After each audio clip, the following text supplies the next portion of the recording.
मधुबन के बाबा,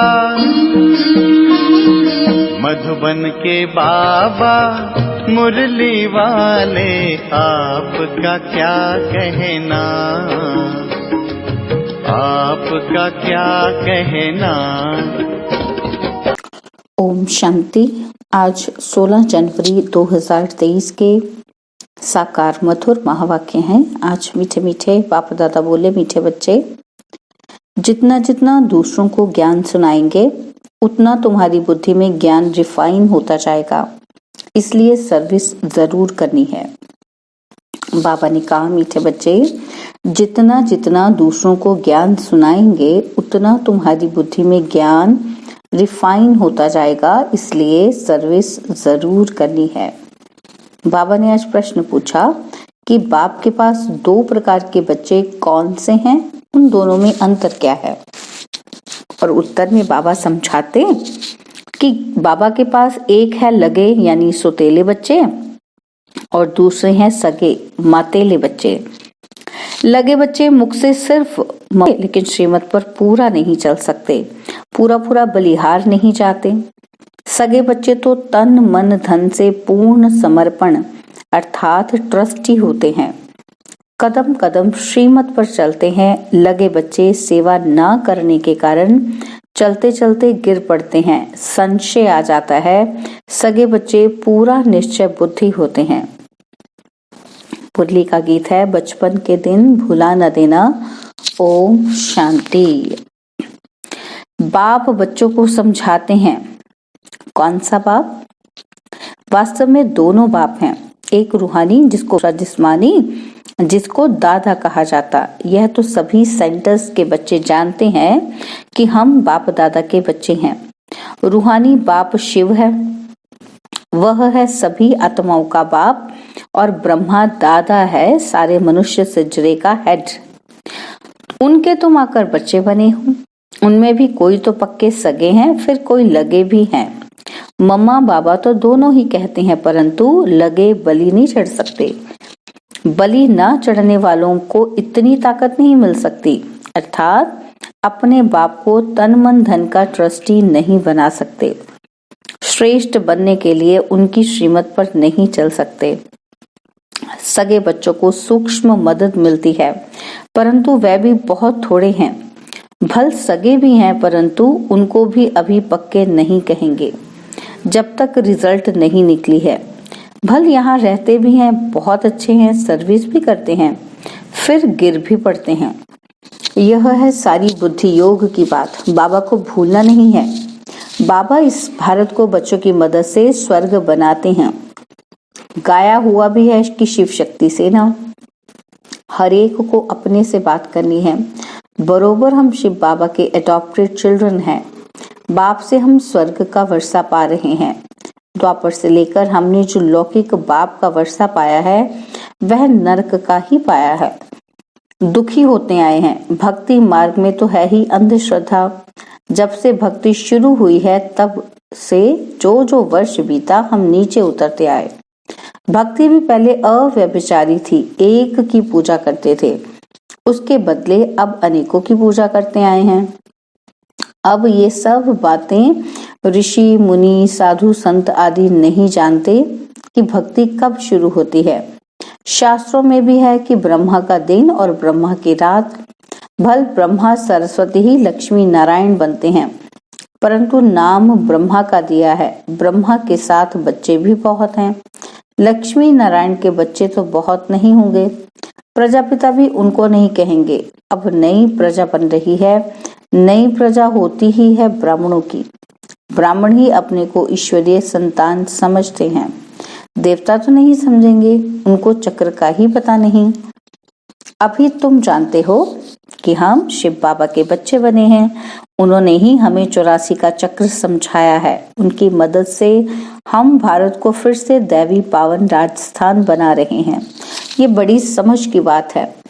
किसको समझाने की भी हिम्मत चाहिए। तुम हो शिव शक्ति पांडव सेना, पंडे भी हो, सबको रास्ता बताते हो। तुम्हारे बिगर रूहानी स्वीट होम का रास्ता कोई बता ना सके। वह पंडे लोग तो करके अमरनाथ पर कोई तीर्थ पर ले जाते हैं, तुम बीके तो एकदम सभी से दूर परम धाम ले जाते हो। वह जिस्मानी गाइड है धक्के खिलाने वाले। तुम सभी को बाप के पास शांति धाम ले जाते हो। तो सदैव यही याद करना पड़े कि हम भारत को फिर से दैवी राजस्थान बना रहे हैं। यह तो कोई भी मानेंगे, भारत का आदि सनातन देवी देवता धर्म था।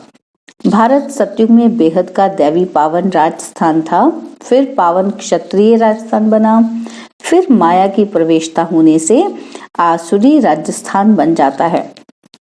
यहाँ भी पहले राजा रानी राज्य करते थे, परंतु बिगर लाइट के ताज वाली राजाई चलती आई है। दैवी राजस्थान के बाद हुआ आसुरी पतित राजस्थान। अभी तो पतित प्रजा का स्थान है, पंचायती राजस्थान। वास्तव में इनको राजस्थान कह नहीं सकते, परंतु नाम लगा दिया है। राजाई तो है ही नहीं, यह भी ड्रामा बना हुआ है। यह लक्ष्मी नारायण के चित्र तुमको बहुत काम आएंगे। इन पर समझाना है कि भारत ऐसा डबल सिरताज था। इन लक्ष्मी नारायण का राज्य था। छोटेपन में राधे कृष्ण थे और फिर त्रेता में राम राज्य हुआ, फिर द्वापर में माया आ गई। यह तो बिल्कुल सहज है ना। भारत की हिस्ट्री ज्योग्राफी नटशेल में समझाते हैं।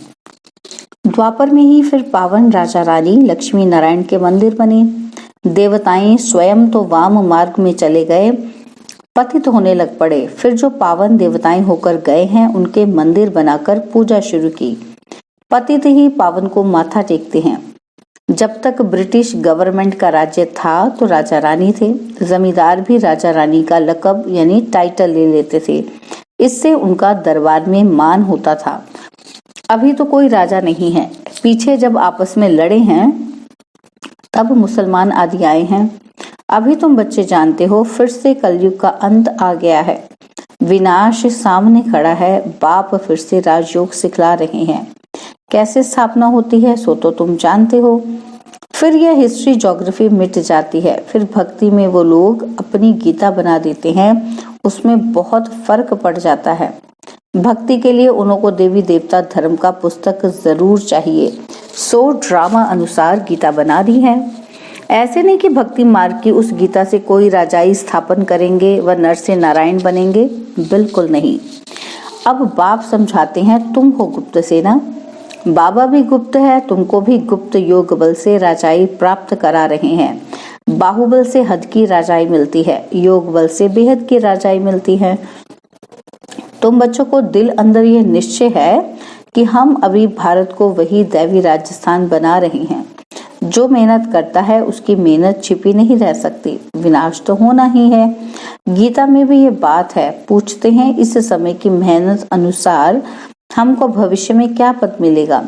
यहाँ भी कोई शरीर छोड़ता है तो संकल्प चलेगा कि यह किस पद को प्राप्त करेगा। सो तो बाप ही जाने कि इसने किस प्रकार से तन मन धन की सेवा की है।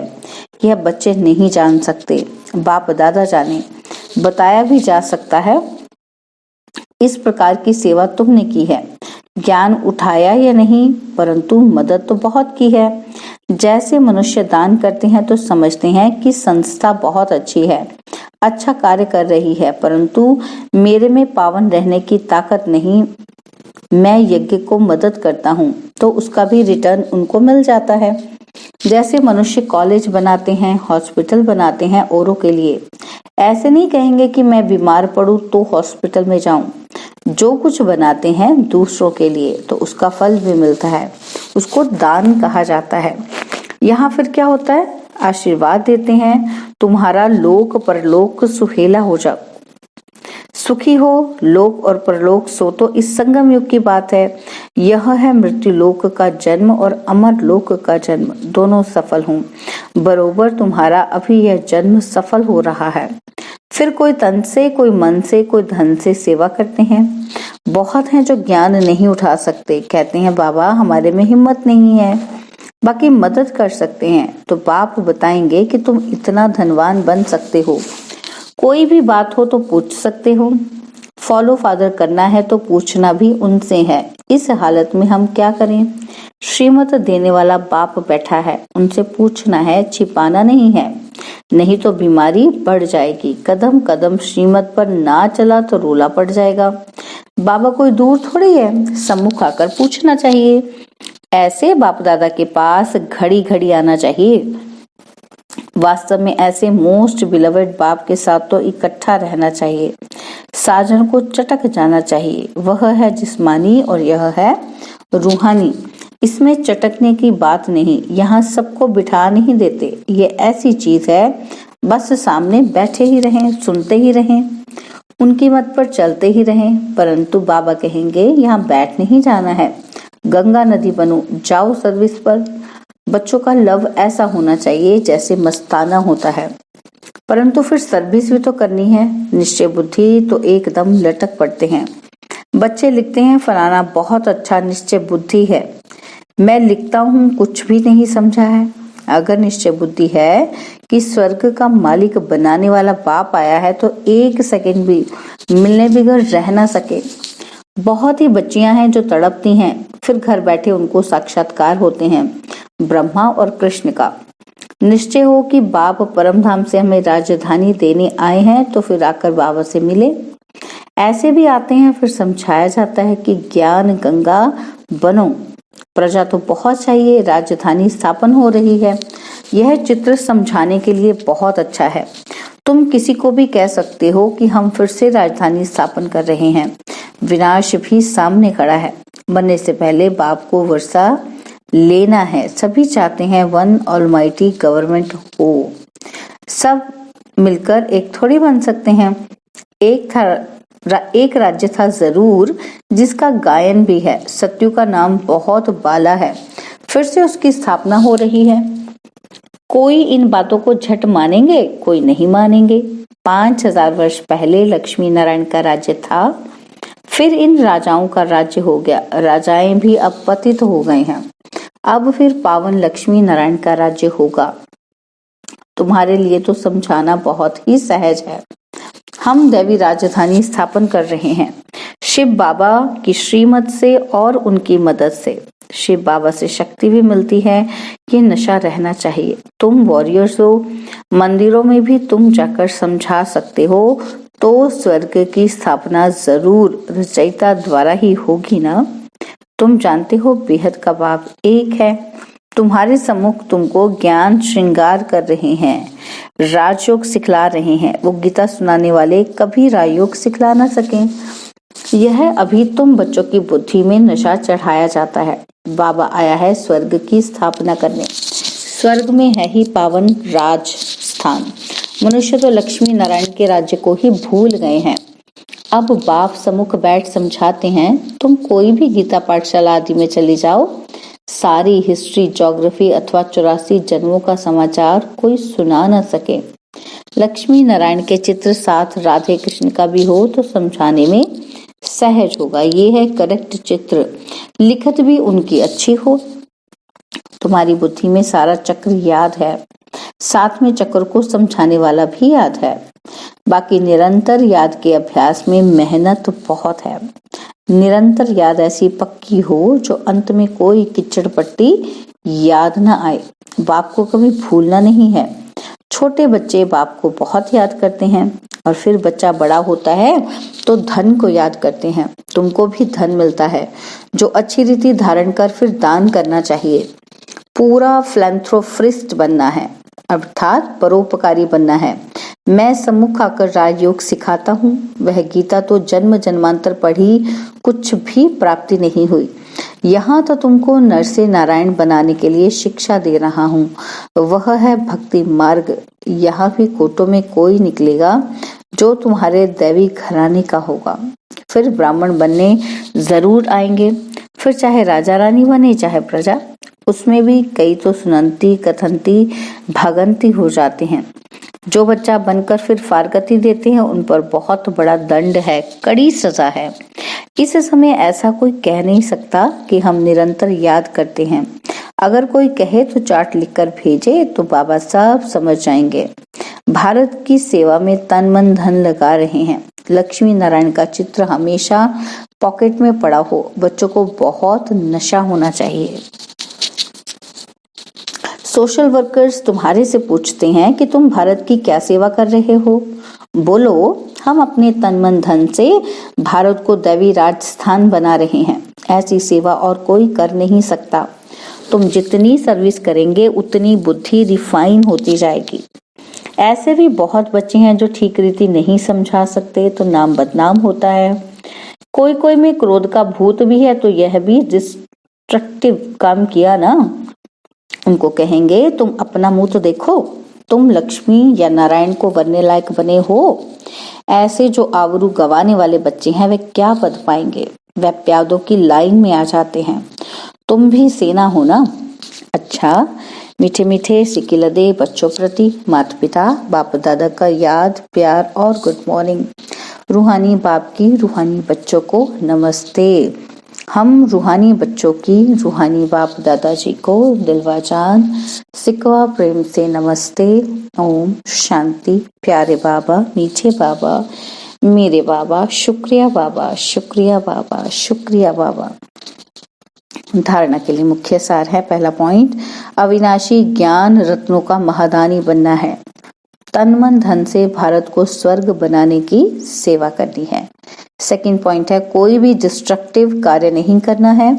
निरंतर याद के अभ्यास में रहना है।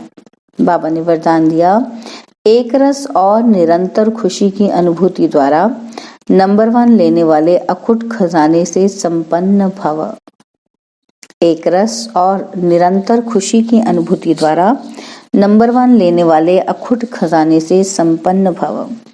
नंबर 1 में आने के लिए एक रस और निरंतर खुशी की अनुभूति करते रहो। किसी भी झमेले में नहीं जाओ। झमेले में जाने से खुशी का झूला ढीला हो जाता है, फिर तेज नहीं झूल सकते। इसलिए सदा और एक रस खुशी के झूले में झूलते रहो। बाप दादा द्वारा सभी बच्चों को अविनाशी, अखुट और बेहद का खजाना मिलता है, तो सदा उन खजानों की प्राप्ति में एक रस और संपन्न रहो। संगम युग की विशेषता है अनुभव। इस युग की विशेषता का लाभ उठाओ। स्लोगन है, मनसा महादानी बनना है तो रूहानी स्थिति में सदा स्थित रहो। मनसा महादानी बनना है तो रूहानी स्थिति में सदा स्थित रहो। ओम शांति। और अब यह एक बहुत अच्छी वीडियो भी जरूर देखें।